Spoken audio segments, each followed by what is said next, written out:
2024 was an awesome year for the sports card hobby. There were some really great things and some things that I really loved.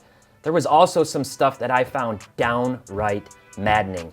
Today I'm going to cover with you my favorite parts of the hobby last year and my least favorite, and then as usual, my boss is going to tell me why I'm wrong. Let's get into it. Hey everyone, welcome back to another Market Movers video. My name is Tyler Nethercott, better known as Teapot, and I've got the big man back with me, Jeff. Today we're going to be breaking down some of my favorite parts of cards last year in the hobby.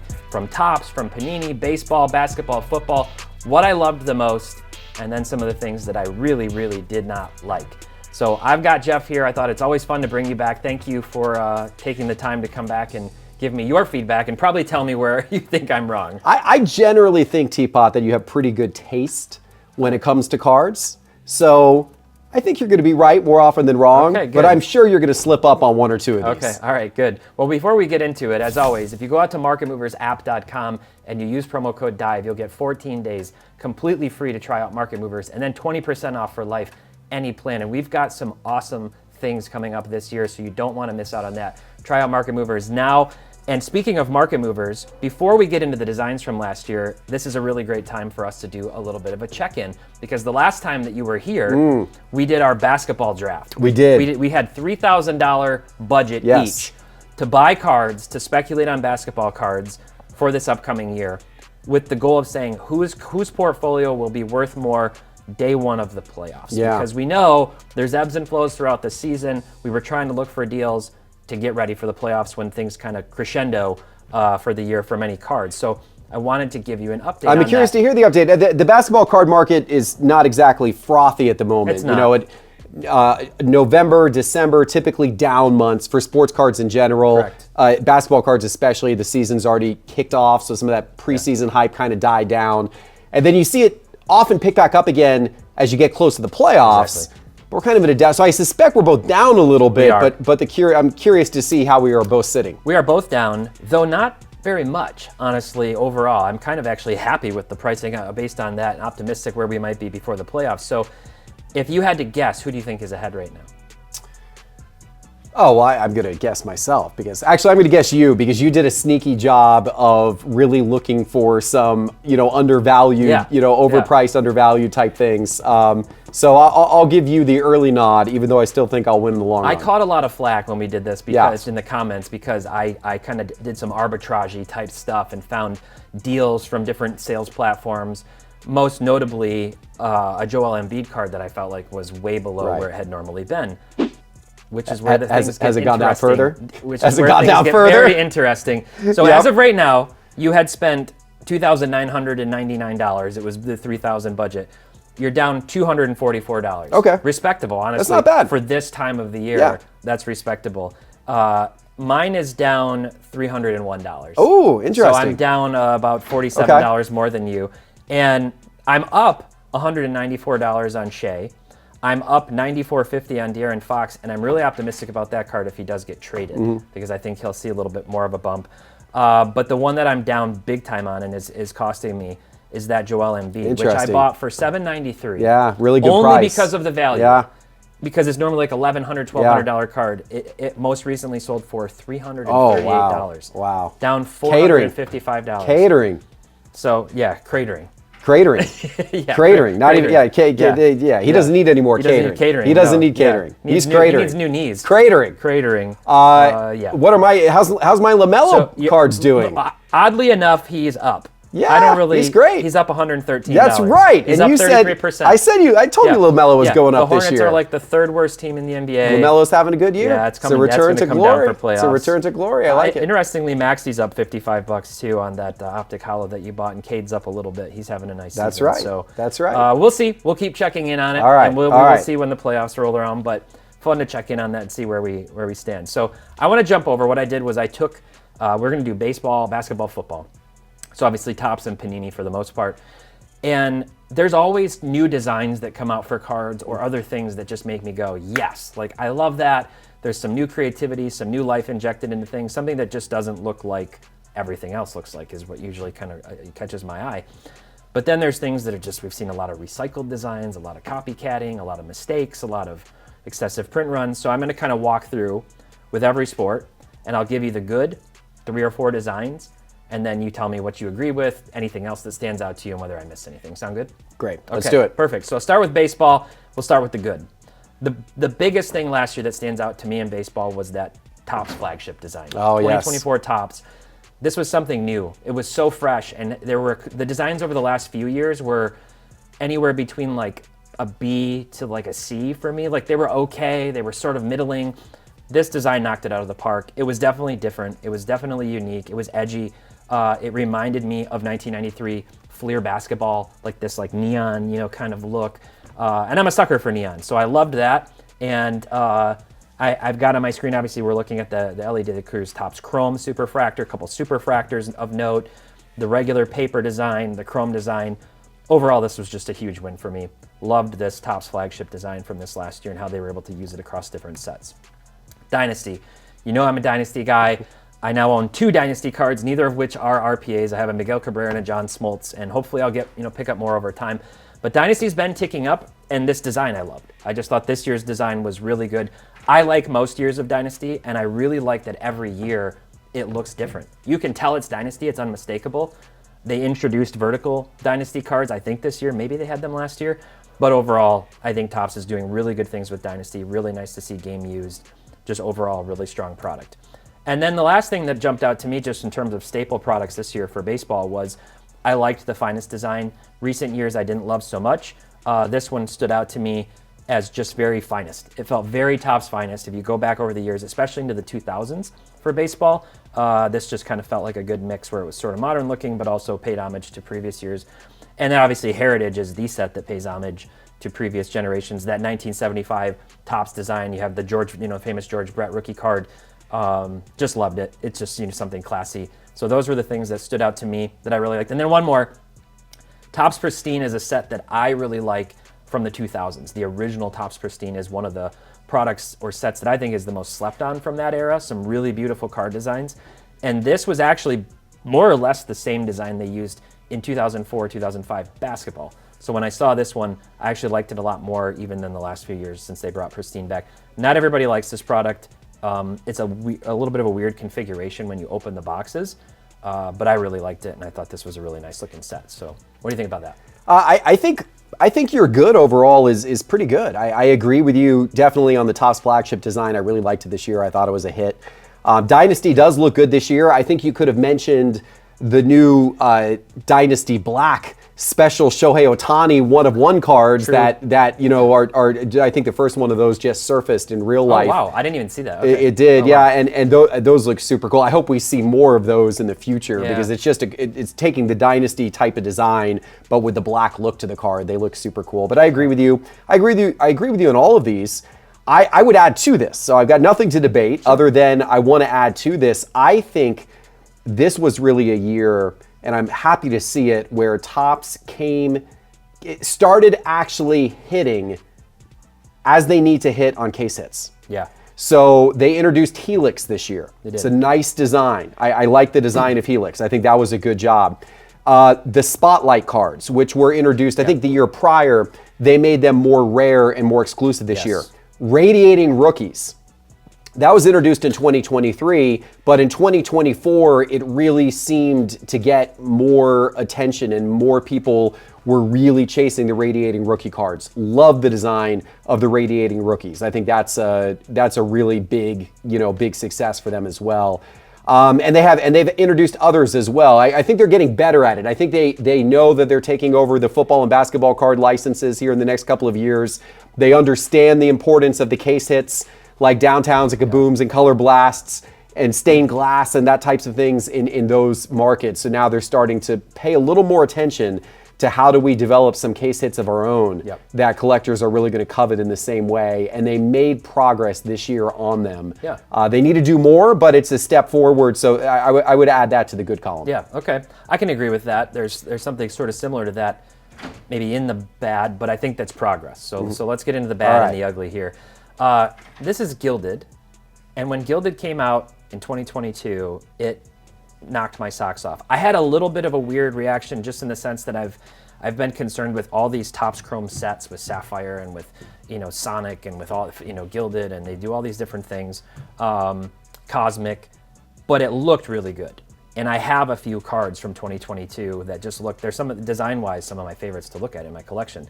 I thought last year was really nice. Not quite as nice as 2022, but pretty close. I thought it was really good. And then this year came out, and I just don't like this design at all. It looks like, all of them have sort of like a vintage throwback, high-end heritage house, like wallpaper feel, like it's just very like that sort of like cliche vintage elegance. But this one to me was just like, it's lacking the embossing. It just has this weird thing in the background. I didn't like this year's Gilded design. It underwhelmed, especially for a very high-end product, to the point where I just look at those cards and I'm like, I wouldn't have any desire to own these, like at all. Like there's just a million things I'd rather have, which to me was unfortunate for a product they're trying to build a more high-end, image around.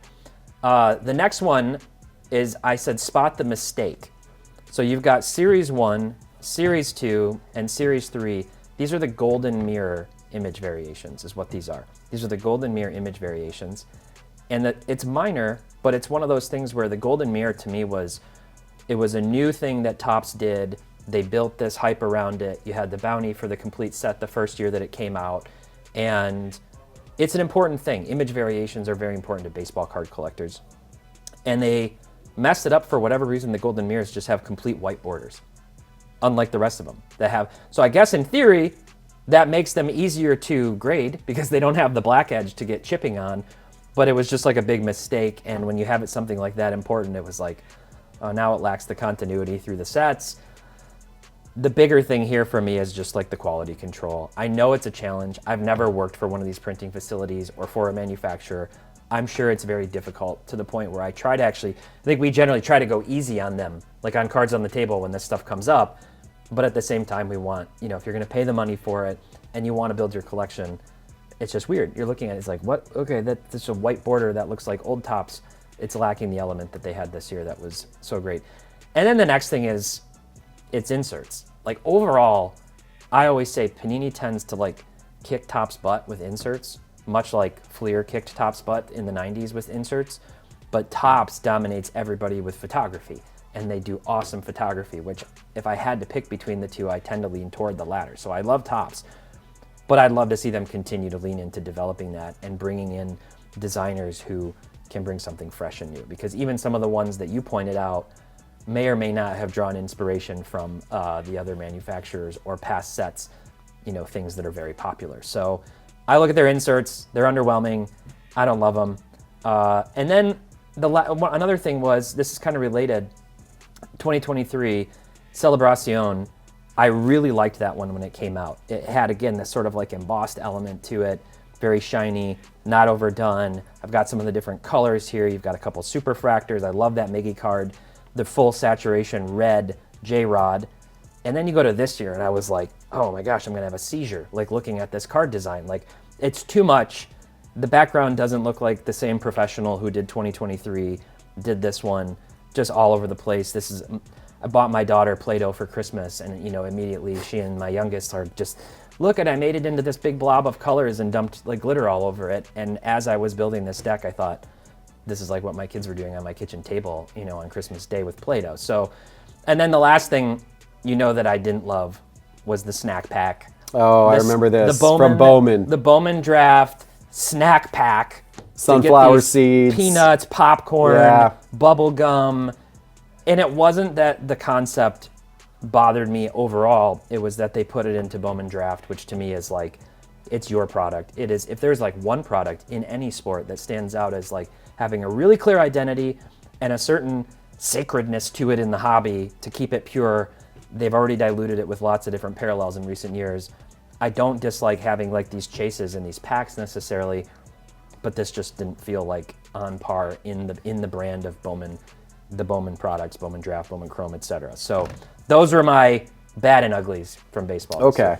I didn't feel as strongly negative about some of these things as you did, but I understand where you're coming from on it. When I was identifying earlier the case hits that I really liked, that I thought they did a good job with, I didn't say the anime case hit, even though from Bowman, even though that was honestly I thought was one of the best ones from the year. Yeah. And by the way, I think these technically are not case hits. I think they're more common than a true case hit, Yeah. but it's still a rare short print insert. Yeah. But I only didn't bring that one up because I'm like, if I bring that one up, Teapot's just going to say it was a ripoff of the manga, from from Panini. So I didn't bring that one up, even though I do think it was well done. A well done, special card there by Topps. I can buy what you're saying with some of this. I'll just add one to the mix. Much like you think the design of Gilded has gone down in quality over the last couple of years, I would say the design of Topps Chrome Cosmic has gone down in quality over the last few years. I know a lot of collectors love it. There's probably people watching the video that are upset that I'm even saying this, but I really think the 2024 design of Topps Chrome Cosmic did not hit in this same unique way that it did in 2023 and 2022. Yeah, I agree. The previous 2 years were more colorful. Last year had the full name of the player. This year it was just like the last name in a really big kind of overstated font. I really didn't care for that. The design just didn't catch you as much. It just didn't look as different as the previous years had looked. And one thing I really like about Cosmic is the cards just look much different. They look out of this world. They look different than other sets. And this year I felt like maybe they muted it a little bit to their own detriment. So Cosmic for me was in the bad column. Okay, yeah. Yeah, I mean, the thing with Cosmic is like, I actually like it, but it also kind of feels like to me like it should just be Topps Finest. Yeah. Like, it's kind of like what Finest, it's always like this sort of like, I was liking it to a 90s Trapper Keeper. Remember that was like, that's what it feels like. And I like it for that reason. It feels very throwback to the 90s, those designs when space was super cool and everybody had it all over everything.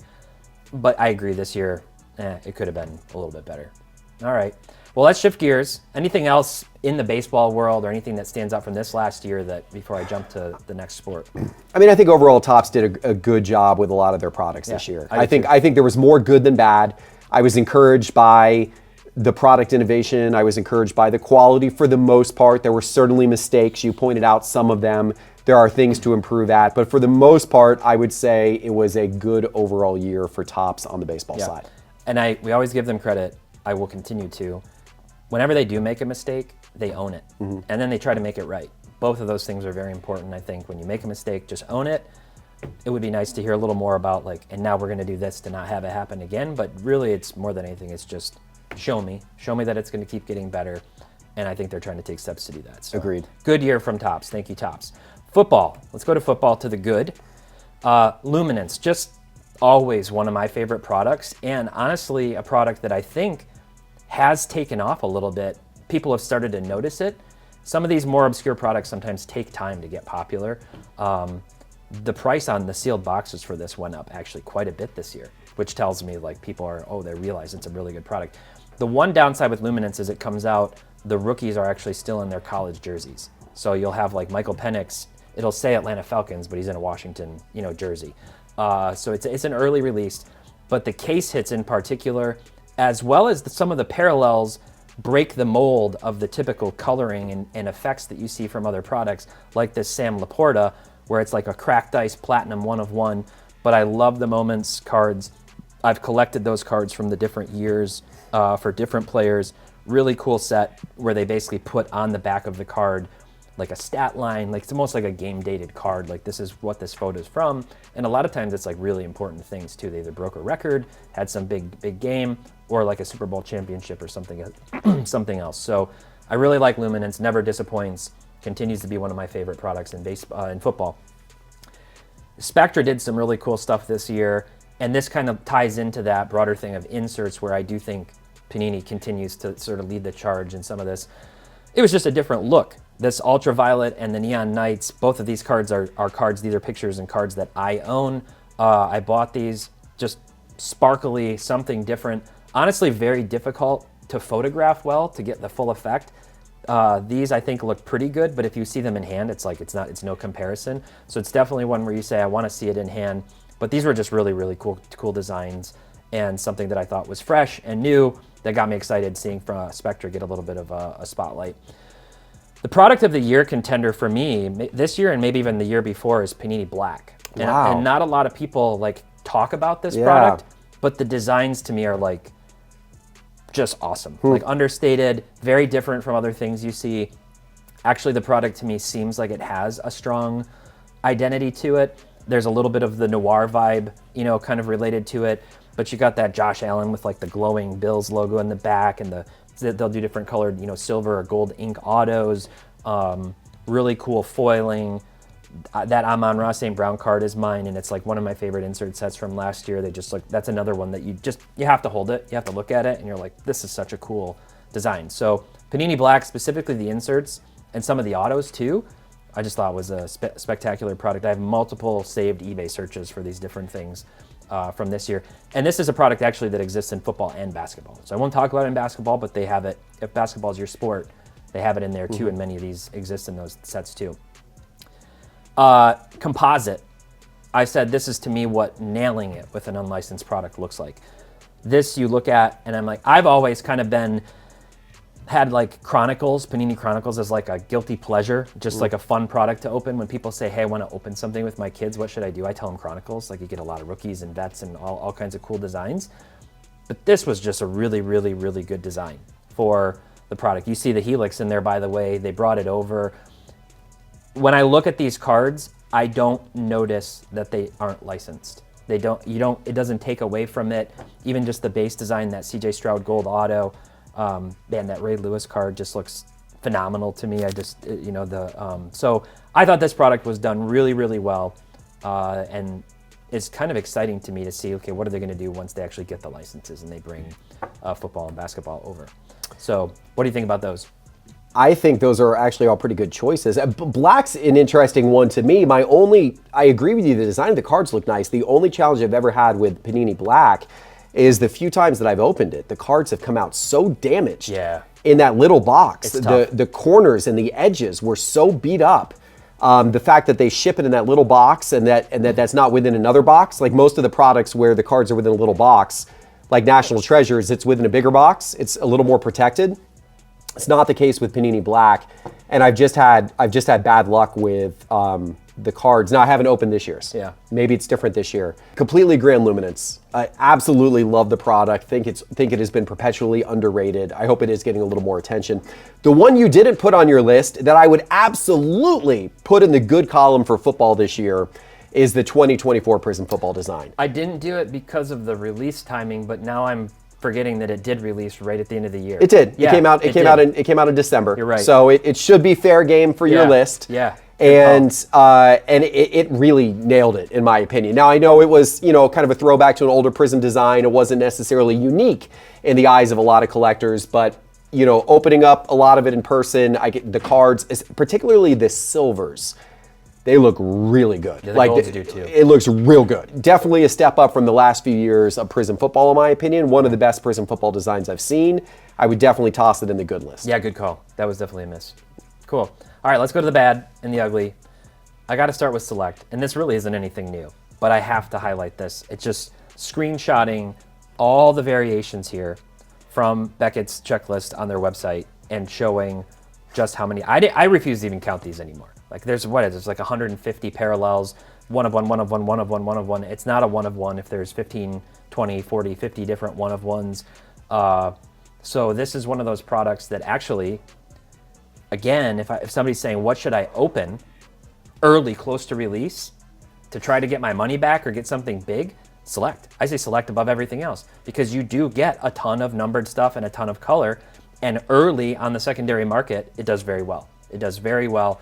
And then it starts to cool down when people realize that there's a billion different copies of these cards and they're all numbered. And so suddenly your purple to 75 from Concourse isn't actually that special. It's just overwhelming. It's so much. People don't even know. Nobody knows what to call these when they list them on eBay. In the very least, it is nice. They put the level on the back of the cards. So they'll tell you it's Concourse, it's Premier level, it's Club level, etc. It'd be really nice if both Topps and Panini would lean into actually putting the name of the parallel on the back of the card too. Yeah. Put it back there so that we don't end up with people listing things as lava instead of lunar or whatever these new designs are. I agree. Just make it very clear so that we can have that. But it's overwhelming. I think it's too much. It's too much of a good thing. We talked about this. I call it ruining downtowns. You've got parallels of downtowns in Donruss. You've got parallels of downtown or in Optic. You've got the regular Donruss downtown. Now you've got clearly Donruss downtowns. You've got the jumbo downtowns from the Costco boxes. Downtown. You got metal downtowns. Metal downtown? Yeah, What are metal downtowns, I think. What are those in? Aren't they? Don't you have metal downtowns? I know you get metal color blast. Do we have There's metal like Panini downtowns 1 now? and 1. I thought Pan- it used they to got- or does, but I think they do. They got metal color blasts. I know in I think you might have basketball- metal downtowns. I'm That's not crazy. sure. There's somebody down. I can't even keep track of all the downtowns. You can't keep track. There's And a lot we of know downtowns. It's very popular, maybe the most popular insert or card that Panini's done, especially in football. It's the Chase. It just, I think, got to be too much. I think it got to be too much with downtowns. And speaking of too much, Kabooms, they started doing parallels and colors and printing way more of them and expanding the checklist for the players. Now they have Explosive and they have Zoom. And then you remember like a few years ago, they did these like on the horizon horizontal cards. It's basically just creating Kabooms that aren't Kabooms. And it even comes out of Absolute. Like the Explosives come out. It's a Kaboom. You just created twice as many Kabooms and just called it Explosive instead of Kaboom. Look at the cards. They're exactly the same. So I don't like that they did that. They just made more Kabooms. And then Phoenix, to me, I think you and I both used to really like this product. Like in prior years, I really like it. And so this one, in a way, different tier of product, but reminded me of the situation with Gilded, or maybe like with Topps Chrome Cosmic, where like this was a really fun product to open. And this year, like Luminance, the price spiked up like 50, 70% on the box cost for Phoenix. I used to rip a box of this every year just for fun. And then I looked at the design and I'm like, I don't like the design either. I look at the parallels, I look at the inserts, everything looks like it got simplified. Like somebody just didn't want to put the effort into it this year. And then one last thing was, we saw this recently sort of circulating on social media, is people like actually cutting the patches or jersey pieces out of cards. And you can see very clearly on the back of this Brock Purdy card, somebody cut this piece of jersey out, turned over the piece, and it's Dante Pettis. It's not even a Brock Purdy piece, which we know legalese-wise on the back of the card says not from any specific player, game, or event. There you have it. It was from Dante Pettis, supposedly. I don't know when he wore it, or if he even actually wore it. Maybe it was just a Dante Pettis jersey from Fanatics that they cut up and put in here, but very disappointing. So we first saw this one on Coach Co Collectibles Instagram, and I definitely do not like that. Yeah, that's not good. And that goes into my bad, which is that a lot of the goods about the football products this year, about several of those Panini products that you listed, unfortunately, they were not as good because of the fact that a lot of the autographs that you would want of a lot of the key players, the key rookies in those products were not available because Fanatics and Topps signed them to exclusive autograph deals to keep them out of the Panini products. And so that was really unfortunate this year. We saw some great designs. I talked about how great Prism Football is from a design perspective, but it's also equally as disappointing in the fact that I think the only big quarterback auto you can really get is what? J.J. McCarthy. You know, I mean, Caleb Williams is exclusive. I think Jaden Daniels is exclusive to Topps and Fanatics. Yeah. So they're not in that product. I'm not sure about Bo Nix. I'm not. Drake May. I don't know. Drake. A couple of them I'm not sure about if they're in there or not. But there's definitely not all the big guys. A lot of the big guys are Topps Fanatics exclusive, and that just takes the edge out of a lot of those products. I don't like the fact that that's the case. I don't like the fact that Topps and Fanatics have kind of waged war on Panini that way, and Panini's done the same thing back to them too, with other players. Yeah. So, you know, it's an unfortunate thing for the collector. The collector gets hurt as a result of that occurring and that type of business maneuvering. And I look forward to the era of the hobby where we're beyond that, and so collectors can get all the autographs of the players they want to get on their cards. Yeah. Yep. Basketball. Let's go basketball into the good. Noir is just awesome. It is like the most underrated set. Now, you brought this up with Panini Black. Quality control is brutal on Noir. You see the Steph Curry card in the middle that comes encased. I would assume those are in better condition unless they went into the one touch in really poor condition. But every time I look at this, I'm like, oh, this just hits me in the feels, as they say. Like, there's a lot to like about it. A lot of cool foil elements. The lettering often refracts when you hold it just right. Maybe I'm just a sucker for this neon or like these simple white backgrounds like that Sean Kemp card.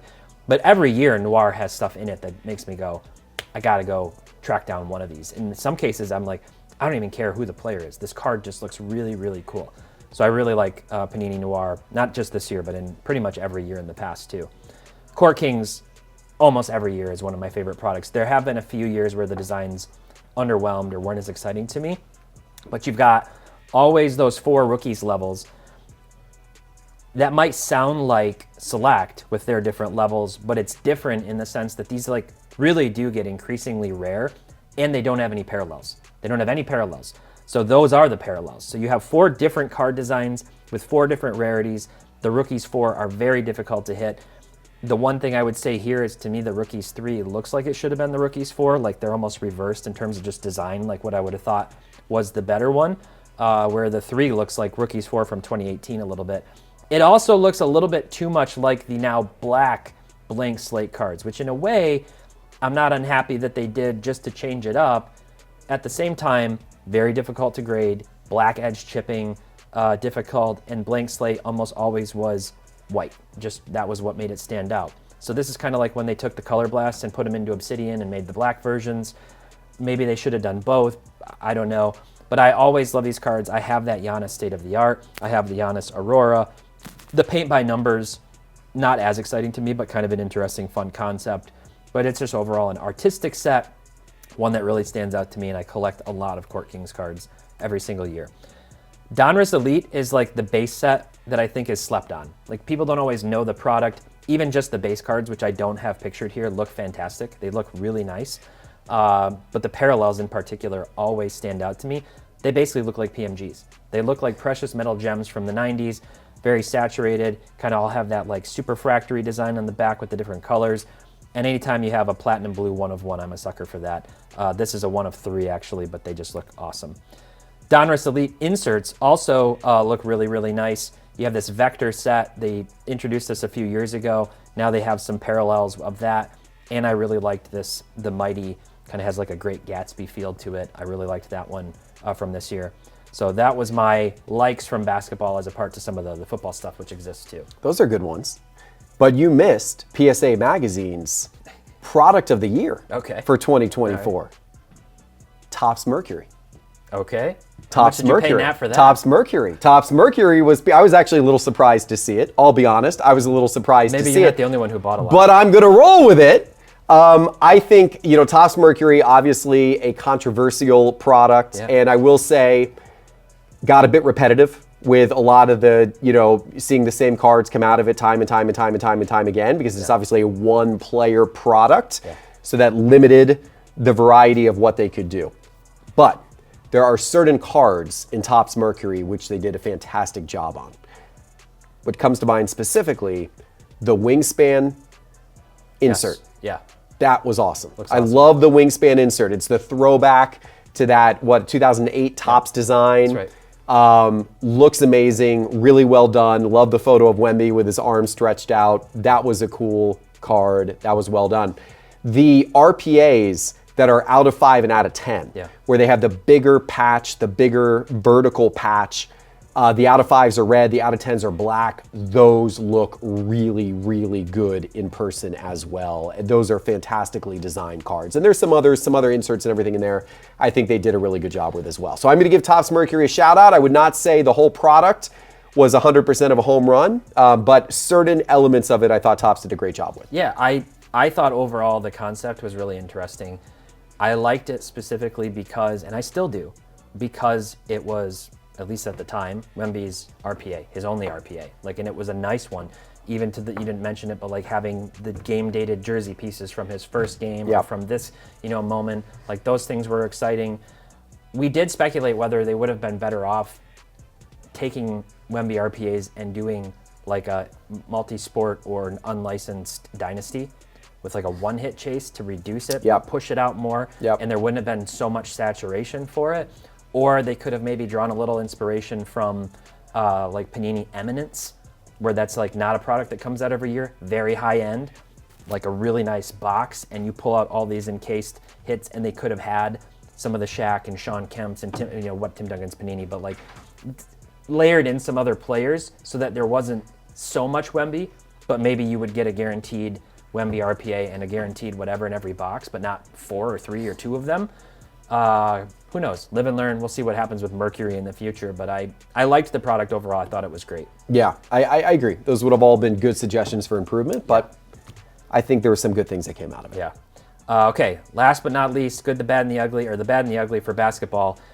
This is what I would call flopping on an unlicensed product. Looks like if you compare Topps Composite Football and Topps Chrome Basketball, there was no comparison. Just you had a lot of like goofy photos, just backwards, the player's not there. Okay, they were trying not to show the Suns logo or whatever. Some of the images faded. You had sticker autos, you had all this different stuff. It just didn't look like the same company even designed it. Like if you had just shown me this product, I would have been like, I don't know, this is some like new fledgling startup company trying to make sports cards that got some autos from people. It didn't look like a Topps Chrome product. I know it was the first big chase like for the Wemby rookie autos, you know, but overall they did a good job with his card. And you know, the image with that I thought was pretty good. It's pretty iconic looking, but sort of everybody else didn't look great.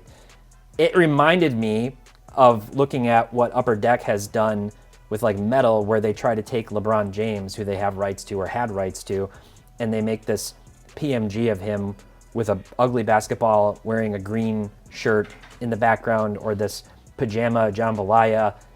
They're taking something that has been historically sacred to Fleer and to metal and to Upper Deck when they bought them, and cheapening it and doing that. It just was like a big whiff to me overall. Select, if I'm coming back to it, just the concourse design this year was crazy. It was absolutely crazy. Even trying to evaluate these things for centering and for grading was like, why is there so much happening on this card? If you think back to Select from 2013, 14, 15, all the way even up to 18, when it got more complicated, the designs were still very simple, very elegant, very classy.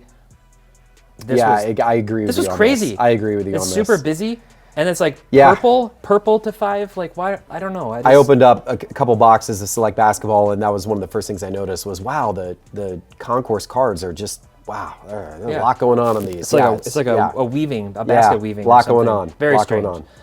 And then we had the Kaboom debacle. Yeah. Why? Why did somebody even decide to put the little like partial border thing on there that could be miscut and cause issues?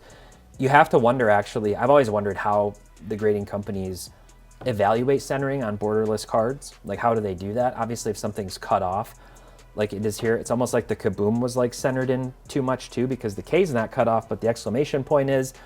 But this is a PSA 7 Wemby, 51 of those, only 6 higher, no 9s, and 110. So you have 5 8s, no 9s, 110. Whoever that person is out there who's got the lone PSA 10. Oh, they're happy. Wemby Kaboom is very happy. They're very happy with the quality control issue on this, but it's Kaboom. Yeah. And you got to get your quality control right on Kaboom. So that was the last thing this year from basketball that I was just like, okay, you can water down Kabooms and then you screw up the centering.